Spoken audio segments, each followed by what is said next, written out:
10 বছর বয়সে ফুটসাল মাঠ দাপিয়ে বেড়ানো ছেলের খেলা দেখতে নিজে গিয়েছিলেন স্বয়ং রবিনহো। 13 বছর বয়সে তাকে সাইন করাতে উঠে পড়ে লেগেছিল সর্বকালের শ্রেষ্ঠ ক্লাব। ইউথ লেভেলে নিজের চেয়ে বয়সে অনেক বড় ডিফেন্ডারকে হেসে খেলে পরাজিত করা ছিল তার অভ্যাস। অনেকের মতে the great wonder kid of all time.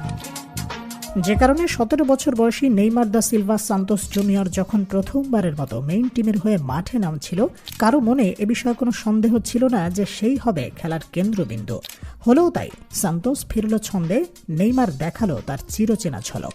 পরবর্তী 15 ম্যাচ টানা স্টার্ট করল। সিজন শেষে হলো পাউলিস্তা চ্যাম্পিয়নশিপের সেরা তরুণ খেলোয়াড়। ফাইনালেও নিয়ে গেল তাদের। সেখানে পরাজিত হলো রোনালদো নাজারিওর জোড়া গোলে। তবে এটা ছিল মাত্র শুরু। পরের সিজনেই আরও ভয়ঙ্কর হয়ে উঠল ছেলেটি। 19 ম্যাচে 15 গোল 5 অ্যাসিস্টে দলকে জেতালেন পাউলিস্তা। নিজে জিতল player of the tournament. Brazilian কাপে 8 ম্যাচে করল 11 গোল 7 অ্যাসিস্ট। কিছু বুঝে ওঠার আগেই যেন 18 বছরের বালকটি হয়ে গেল ব্রাজিলিয়ান ফুটবলের পোস্টার বয়। এরই মধ্যে হঠাৎ এলো চেলসির কল, 30 মিলিয়ন ইউরোর অফার। সবাই যেন উঠে পড়ে লাগলো তাকে যাওয়া থেকে আটকাতে। শেষমেশ ফোন এলো এক বিশেষ ব্যক্তির, দ্য গ্রেট বেলের। শেষমেশ থেকেই গেলেন তিনি। এলো 2010 বিশ্বকাপ। সকলে উদ্গ্রীব নেইমারকে বিশ্বের সবচেয়ে বড় মঞ্চে দেখতে। কিন্তু না, সবাইকে অবাক করে কোচ কার্লোস দুঙ্গা তাকে বাদ রেখে স্কোয়াড ঘোষণা করলেন।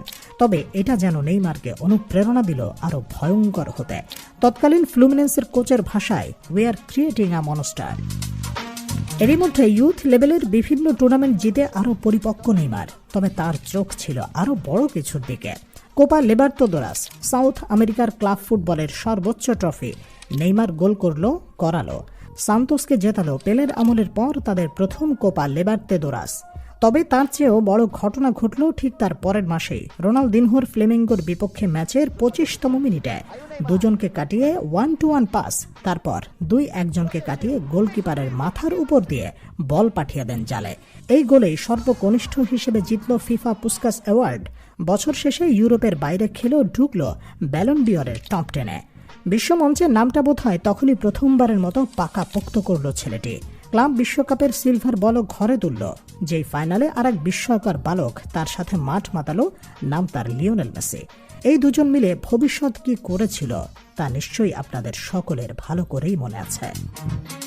পরের বছর তার 20 ম্যাচে 28 গোল কন্ট্রিবিউশনের উপর ভর করে সান্তোস ঘরে তুলল টানা তৃতীয় পাউলিস্তা। যদিও সেমিতে তার গোলের পরও লিবার্তাদোরাসের ফাইনালে সেবার উঠতে পারেনি সান্তোস। তবে সেটি বাধা হয়নি তাকে ব্রাজিলের সর্বোচ্চ ইন্ডিভিজুয়াল সম্মাননা পেতে, দ্য হর্স কনকোর্স। যে সম্মাননা তার আগে পেয়েছিল শুধুই পেলে। মাঝে ব্রাজিলে অনেক গ্রেট এসেছেন, কিন্তু এই সম্মাননার ধারক এখনো শুধুমাত্র তারা দুজনেই। তবে সব রূপকথার একটা শেষ থাকে। পরবর্তী সিজনে 43 ম্যাচে 47 গোল এবং 19 অ্যাসিস্টের পর দরজায় কড়া নাড়ে সব জায়ান্ট ইউরোপিয়ান ক্লাবগুলোর। এবার আর থামানো যায়নি নেইমারকে। সান্তোস ছেড়ে পাড়ি জমান কাতালুনিয়ান ক্লাব বার্সেলোনায়। সময়ের পরিক্রমায় সব বদলেছে। নেইমার এখন আর সেই ছিপছিপে গড়নের যুবক নেই। সবার আশামাফিক বিশ্বসেরাও হতে পারেনি। ইনজুরিতে জর্জরিত কেরিয়ারে প্রাপ্তির চেয়ে আক্ষেপই যেন বেশি। অনেকের মতে the prince who can never become the king. সান্তোসও তার পুরনো জৌলস হারিয়েছে, পরিণত হয় সেকেন্ড টিয়ার ক্লাবে। তবে দিন শেষে প্রত্যাবর্তনের গল্পগুলো বোধহয় এমনই হয়। নেইমার ফিরছে তার ঘরে, ফিরছে ব্রাজিলে, হয়তো লোনে বা হয়তো পার্মানেন্টলি। পারবে কি আবারও সেই 13 বছর আগের মতো পায়ের জাদুতে সকলকে মুগ্ধ করতে, সকল সমালোচকের মুখ আবারও বন্ধ করতে? সেটা হয়তো সময় বলে দেবে।